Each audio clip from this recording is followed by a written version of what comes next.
Chapter 8. We like you? Based on my experience, determining whether you are liked accounts for 40% of the hiring decision. Of all of the 4 basic questions that need to be answered affirmatively, this carries the greatest weight. No matter how good your skills might be, no matter how much of a risk you may or may not be, and even if working the money out is a foregone conclusion, you will never get hired unless you are liked. Of the more than 100,000 face-to-face interviews that I have personally arranged over the past 3 decades or so, I've never had a candidate hired who wasn't, at first, liked by the people doing the interviewing and hiring. This fact defies logic and common sense.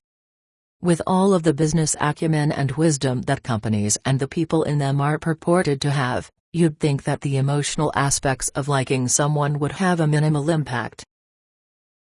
But the truth is that hiring people is like buying anything else. People do it for emotional reasons and justify the rest. I can't tell you the number of people I've placed over the years who were hired simply because they were liked by the hiring organization.